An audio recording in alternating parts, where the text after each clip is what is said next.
I'm really pissed. I was going to make a video last night, but I was a little too busy.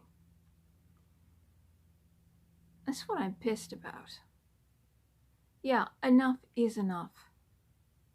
This problem with the shooting in the schools, the first time it happened, where were the detectives? Where's the FBI investigating everything about the perpetrators? And then when it happened again, do the same thing. And then you look for commonalities. Now, these shootings have happened all over the world. This is not just in America. Despite what the MSM tells you, you can't be in the dark. No, there hasn't been 18 so far this year. It's about 5 so far. So no, don't even listen to them. Listen to me. Listen only to me. This has happened all over the world. And what happens when common crimes happen? You know, crimes, school shootings. You gather the information where this has happened before. What are the things that each of these shooters have in common? Usually they're about the same age. Usually when you see pictures of these freaks, they like their eyes. You know, Adam Lanza and this freak Nicholas Cruz. I don't even want to remember his name. They have this thing with the eyes, like this dead eye stare going on.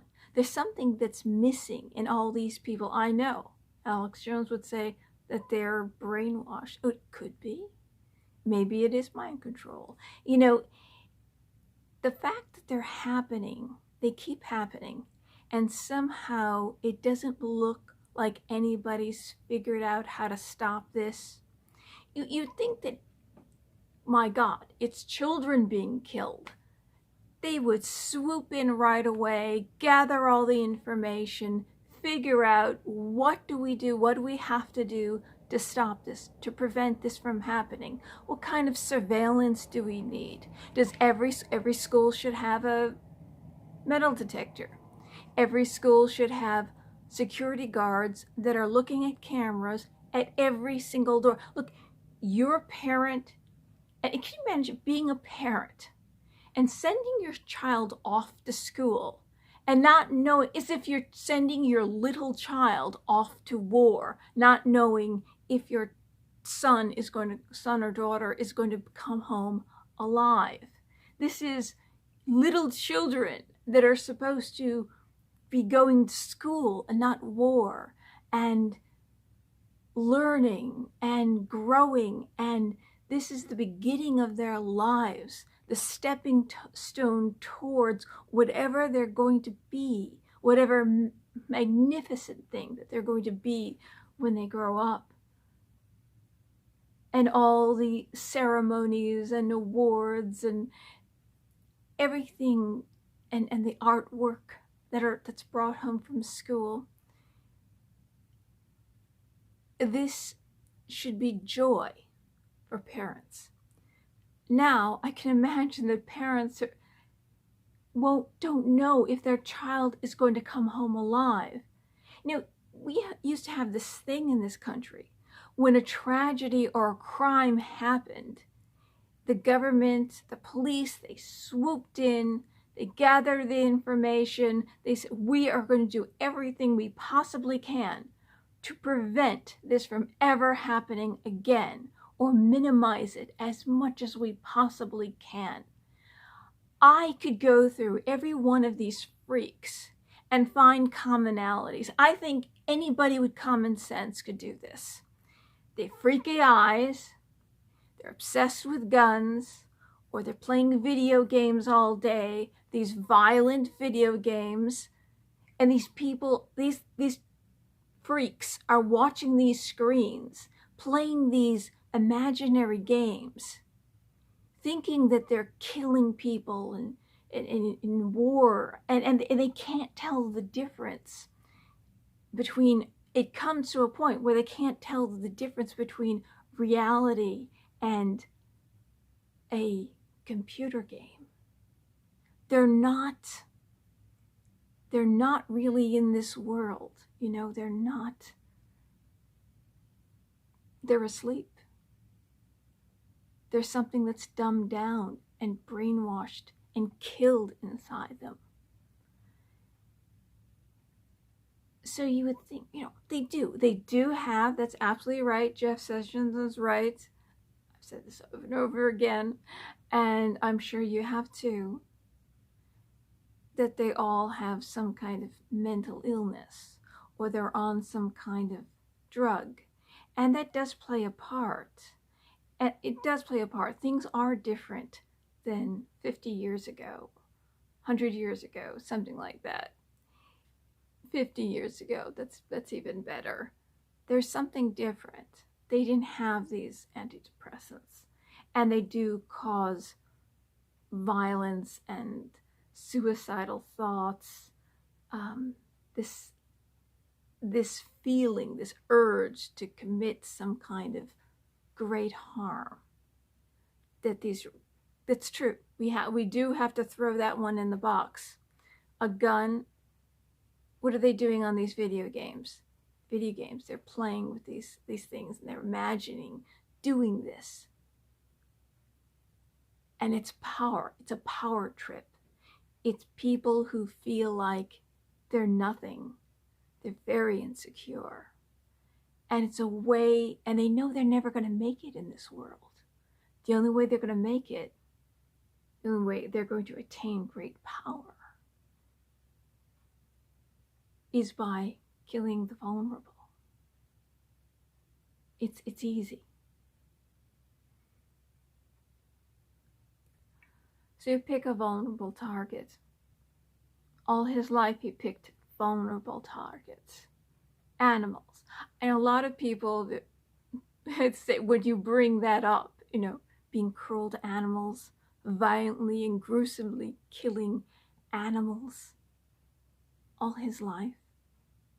That's a sign that people miss. Nobody's thinking about that because, oh, it's animals and who cares? That's the sign that they're going to grow up to be murderers, killers, psychopaths. Animals are vulnerable. They're easy to kill. Once we become desensitized to life, to something that suffers and something that feels. I often mention things like spring kill. It's easy to kill those little animals, little suckling pig and suckling lamb. And they walk like little babies. And they're innocent. And because of how they taste, that's our excuse to kill them. They taste so tender and juicy. They're vulnerable. They're easier to kill than an adult animal. So these psychopaths go out and kill the vulnerable. Children are vulnerable. By turning that alarm on and having the children in fear and panic. We already had a fire drill today. What's going on? Maybe it's really a fire. And they're rushing out in panic and fear and excessive vulnerability. You've amped up the vulnerability. And his joy in killing the vulnerable. Not someone equal in strength to him or equal in intellect, fighting that foe. Now that might be something. Now, he might lose that fight. He doesn't want to fight he's going to lose. He just wants to kill. Prey. Oh, not prey. Well, he's prey. You just want to kill what's easy to kill. Children. easiest target. Now, I bet most of you out there, first time this happened, you imagined what you could do if you were there. Adam Lanza, I imagined picking up a chair and smashing him in the back of his head, smashing the gun out of his arms. Maybe I'd do that first, and then smashing him in the back of his head. How quickly I would do it over and over again to stop him. Smash that gun, kick that away, pick it up and say, "Ew." I bet a lot of you imagine what you would do. And you imagine what you would do to make that school safe, where you would put the armed guards, that you would have someone always watching security cameras. Personnel all over the school having a little security camera or several next to them at all times. So they're always looking. Somebody is always looking. Somebody is always looking at those security cameras. Children can only go in and out certain doors, the doors that are fully watched. You wish you would have someone watching every door, up high, like a sniper. Oh, look at that. Look at that. Look what's coming in. There's that freak. There's that freak that everyone knew was a freak. The police knew that he posted pictures of himself online. The kids knew that he would, if anybody was going to shoot up, it was going to be him.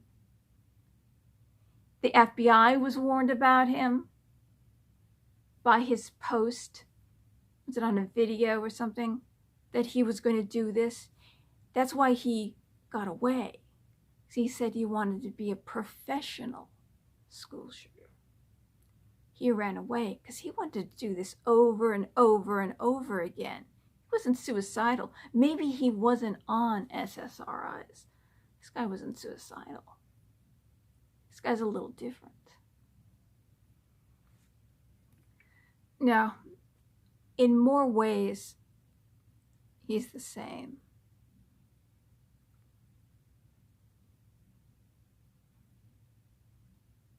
Wonder what you would do. Now, the thing that really irks me, the FBI has dropped the ball on this again. Now, the FBI, our government was warned about the Boston bombers. Russia warned us. Our enemy warned us about the Boston bomb, the SANE brothers. And of course, the FBI went, checked. Oh, no, nothing. Don't want a profile. They're Muslim.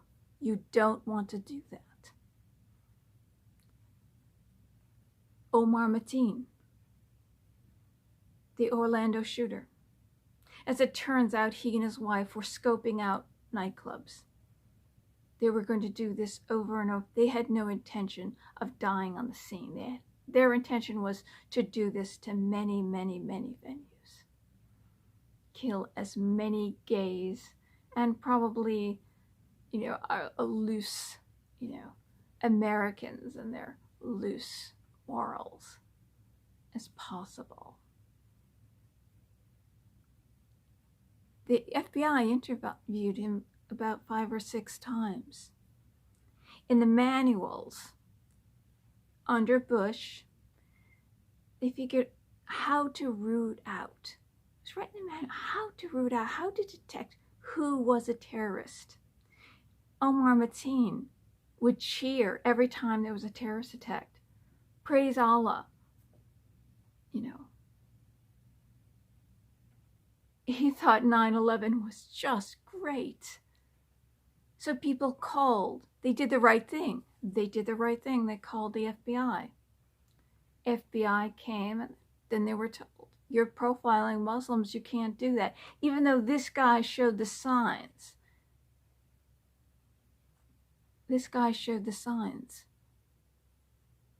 So the FBI walked away. You don't want to profile. when 9/11 happened,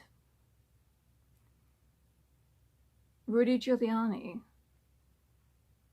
and the detectives and the police created a manual how to root out these terrorists. They would go into mosques, they would sit at cafes, and they would listen. There's a segment of that community, or a segment that hangs out with the Muslim community. Be a little more, let's walk back. Let's be a little politically correct here. Say, let's give the Democrats their due, the liberals.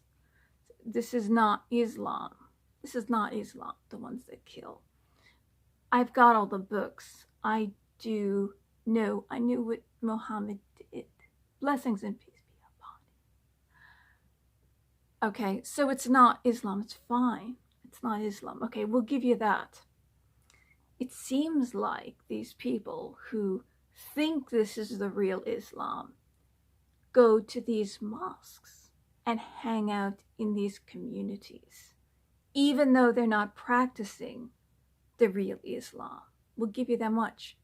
This is where they are. It's just like when the police, they were trying to figure out, they would go in undercover and, mafia, the Don, he hangs out in this particular Italian restaurant. And he sits in that corner and he drinks. And so the undercover police would go in, and the Goombas, they would go talk to the Don. He's in the corner, he drinks his wine, he orders such and such. He's always there at 9 o'clock at night, 9 to 12.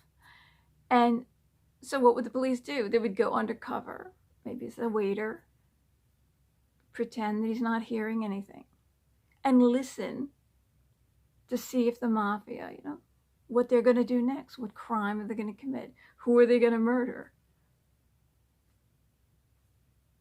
This is what undercover police officers do. They go where they know someone who may be distorting the faith of Islam hangs out.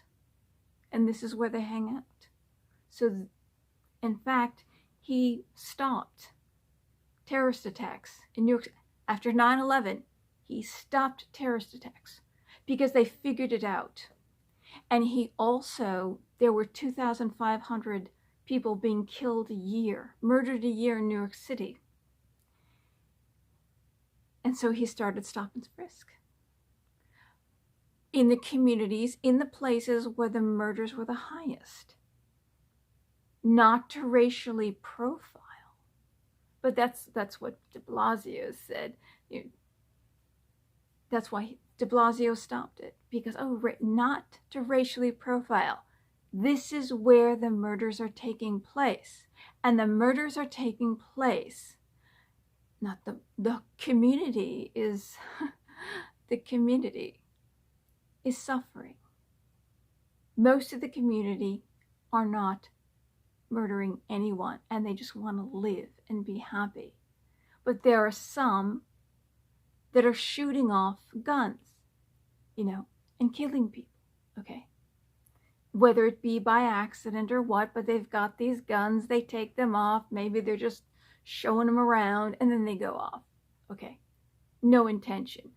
But it's happening here. So this is where you do the stop and frisk. He did that, and he lowered it to 500 murders a year from 2,500. So he's actually saving more minorities. He's saving 2,000 predominantly minorities every year. And call him a racist. He's actually saving lives. Call him a racist because he's profiling. It's not racial profiling. In this place, in that corner of that Italian restaurant, sits the Godfather. In this particular neighborhood, there's a lot of murders, a lot of killings, a lot of wasted lives. Take that gun away, it saves their life too. they get into a gun battle, they'll be killed too. If you care about the life of the person with the gun, you want to save their life and you want to prevent them from going to jail. We don't need any more African Americans going to jail. We don't need any more African Americans being killed. We don't need any more Muslims being killed. And an awful lot of Muslims are killed by these people who call themselves Muslim and kill millions of Muslims because they're called hypocrites because they don't practice Islam the way that they feel they should practice Islam. But I'm digressing for a second here. But it's all a part of the big picture. Now the FBI checked this guy out, or they checked the call out. They checked the call out.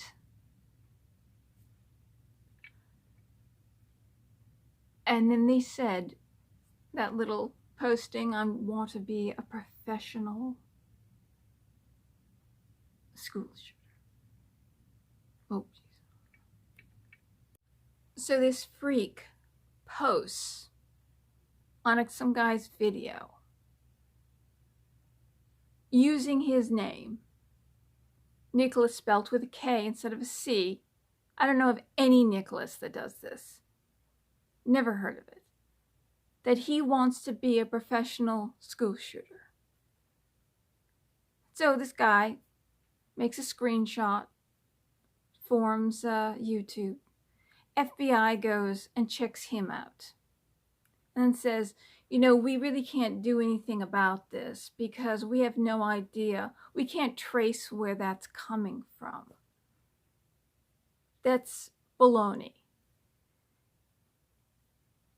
There was this guy who worked for the NSA, and he said, in regard to the whole Trump-Russia collusion, that they can trace the signal. I mean, they know how long it takes for that signal to get from one place to another, and there's no way anything from Trump to someone or from people to Trump came from Russia, because they know how long the signal takes. So that they can trace these things. And the NSA is spying on us 24 hours a day. We have a camera. There's a camera right here. Microphone. 24 hours a day. There's cameras everywhere you go. We care. This is a camera and a microphone carried with us 24 hours a day.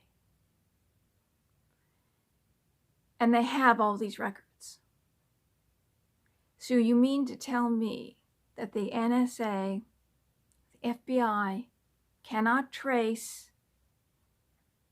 where that post came? And with the Patriot Act, remember how all the Democrats complained? How Bush wanted to spy on everyone? But then Obama came in and upped the ante to a degree none of us could possibly imagine. And they keep telling us, you know, to keep us safe, we got to spy on you even more.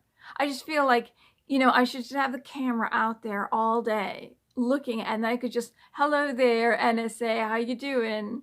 It's Felina. I'm going to go to the store now. I'm going to chew a piece of gum. We're going to get to this point where they're getting us to feel comfortable, watch 24 hours a day. Everything we do, every text, every email, every phone call, everything is recorded. This is insane. And no one's complaining about it. Somehow they have absolutely everything on every purchase online, everything we do, every breath we take. They record it.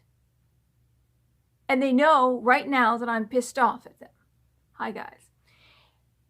Hi there, Chad. How you doing?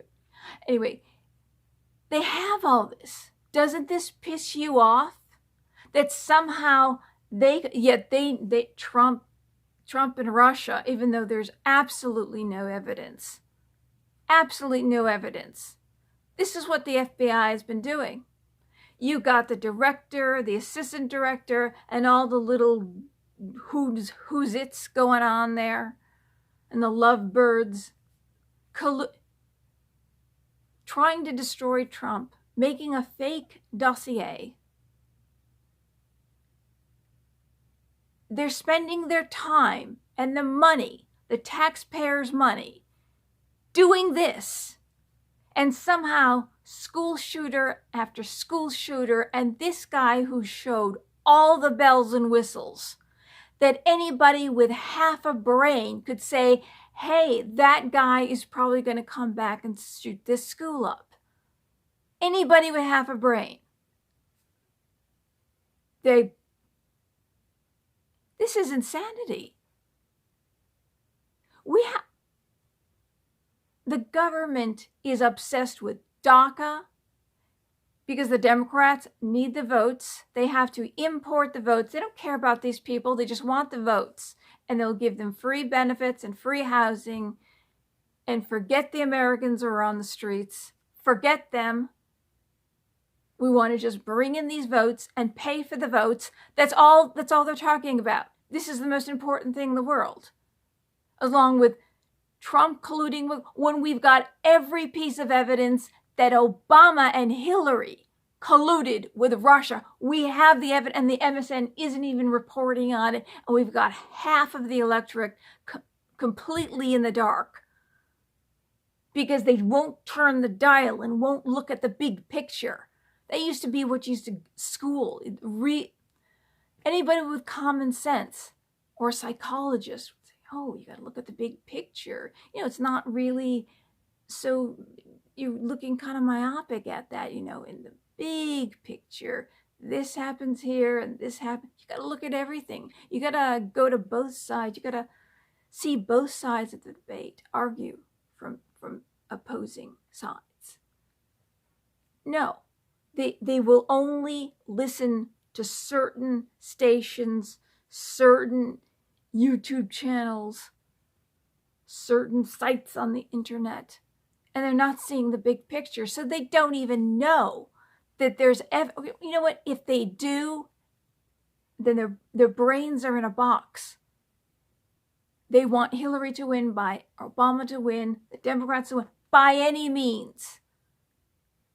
And you want these criminals who won by any means ruling over you. You want these people who won by any means to make up all the laws and have all the guns and take the guns away from the people. And only the government has the guns. And the police that you claim are doing all these shootings that you don't like, they're the only one. They talk out of both sides of their mouths. They talk out of both sides of their mouths. They complain. They're telling you the police are the evil ones. The police are the ones that are killing off black people in this country.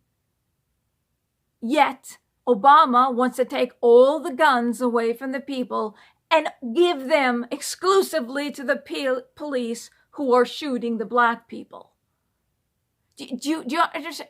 A million times a day I hear this. A million times a day I hear the Democrats, especially Obama, what? And so they diverted the attention from the necessary crimes that are being committed to solving these crimes and saying they can't. It's almost like, and this sounds very controversial, it's almost like, because they know who this guy is. They know who this guy is. They could enter his name into a database. Oh, look, there's only one Nicholas that spells it with a K. In fact, there's only one Nicholas Cruz in the entire country or the entire world. They could have found him. The kids reported him. The teachers reported him. Everybody reported him. He was a loner, and his mother is adopted mother just died. My God, is that a box of something right there? They knew it. Don't tell me. And they're fiddling around, diverting our attention with bread and circuses, diverting our attention to these other stupid things and getting us angry at each other and hating each other.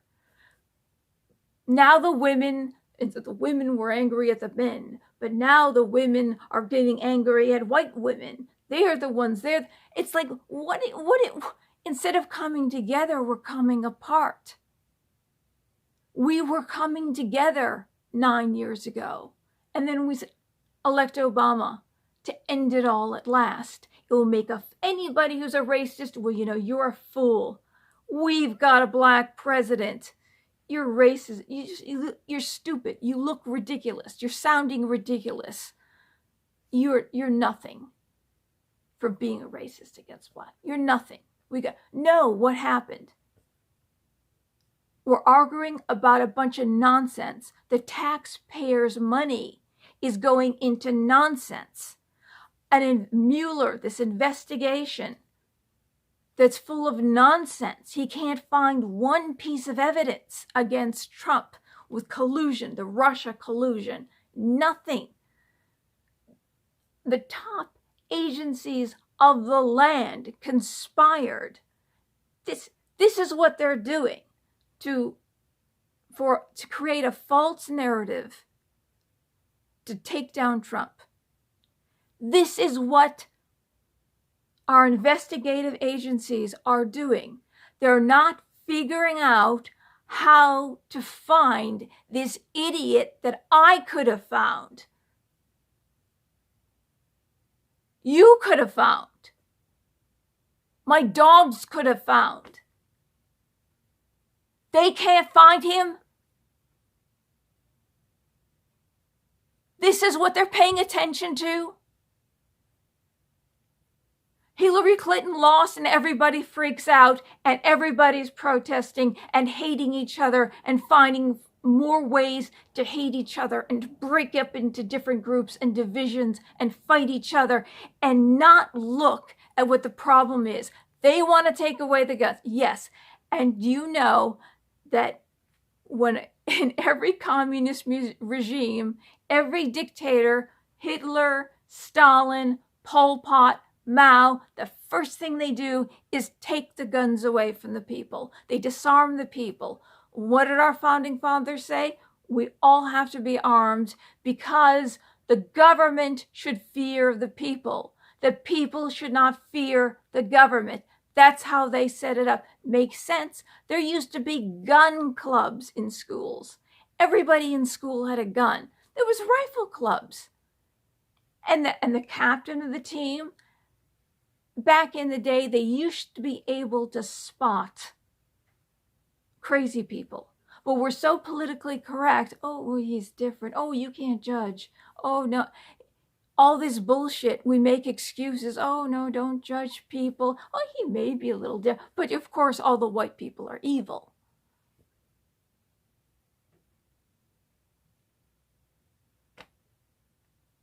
No, back in the day, that guy, there's something, hey, this is crazy, but this is a harmless crazy.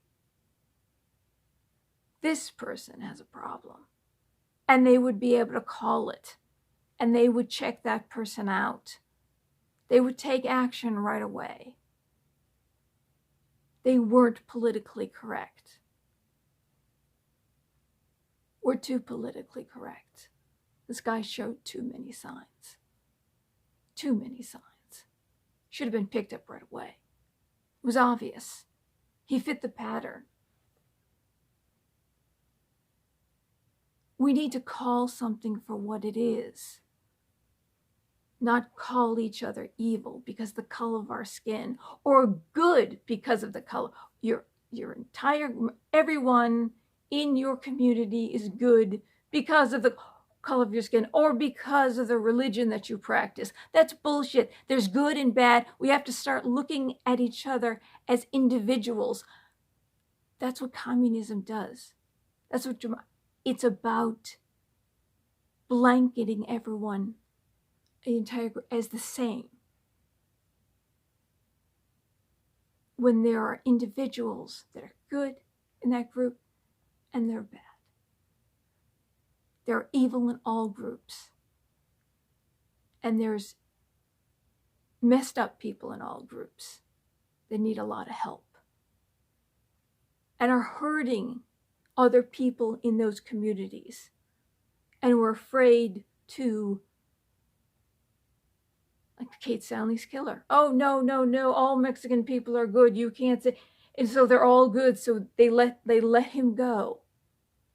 When you say, look, this guy was deported 5 times. How many felonies did he commit? But you can't call him, because all the Mexicans are good. No, not all the Mexicans are good. There are a lot of Mexicans that are good, and there are some that are not. There are a lot of, you name the group, good and bad, just like Stevie Wonder said, good and bad in everyone.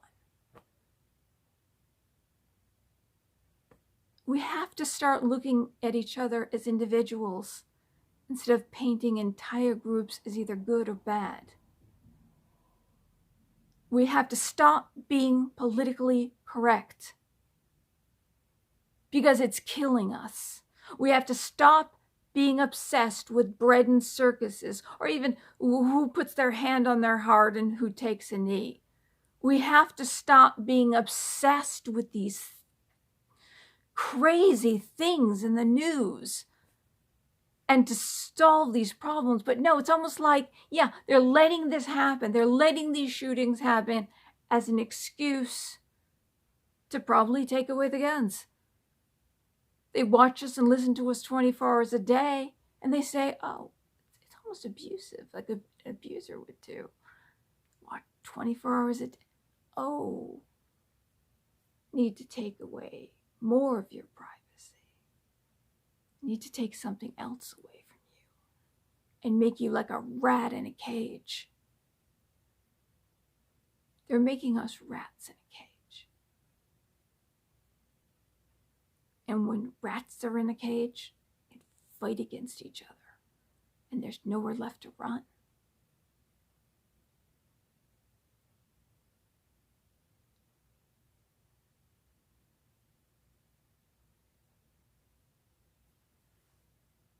We need to stand up and speak out.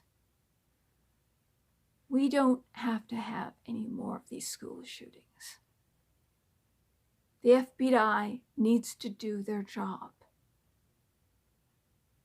Don't tell me that there isn't some kind of expert or a team of people, team of experts that can figure these problems out and at least minimize it. And the media needs to stop diverting our attention and our taxpayer dollars on nonsense investigations. And look at the real problems and the people who are really suffering in this world. Because there are people in this world that are really, really suffering. And we need to lessen it as much as we possibly can. And center yourself in prayer. Stop. Chris Cuomo is a jerk for saying that prayer is crazy or stupid or whatever he said. In the midst of insanity and shock and horror and heartache and anxiety and depression, we need to stop and connect with something out there that is good. We have to believe that the greater power that is within us and that made us is good. That is our peace. Not that insanity and evil and hate and divisiveness rules. God is not a God of chaos.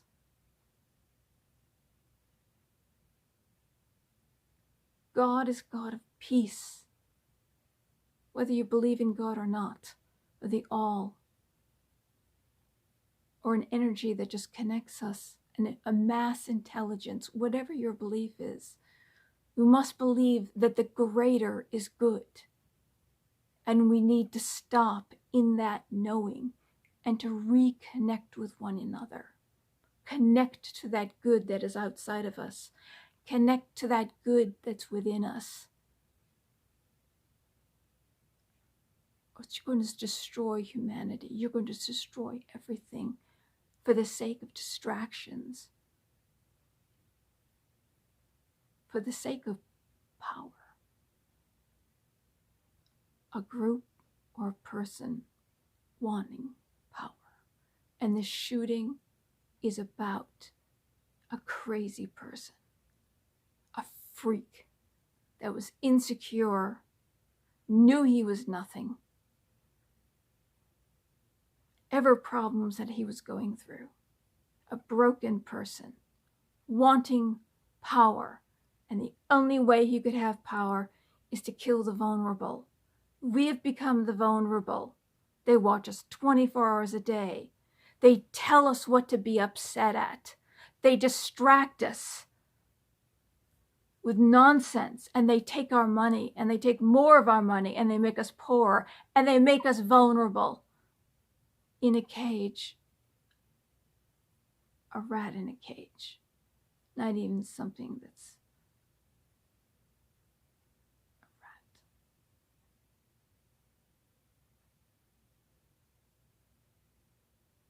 It's up to you to say stop.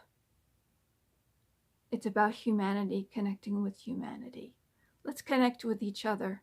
Let's end this divisiveness. Let the groups that are hating on each other and hating on us, let they be the oddballs out. And we demand that our media tell us the truth and not distract us with a bunch of baloney. Because it's killing us and it's killing our children. There's an answer to this problem, and it should have been done already. I could do a better job. And I don't know anything.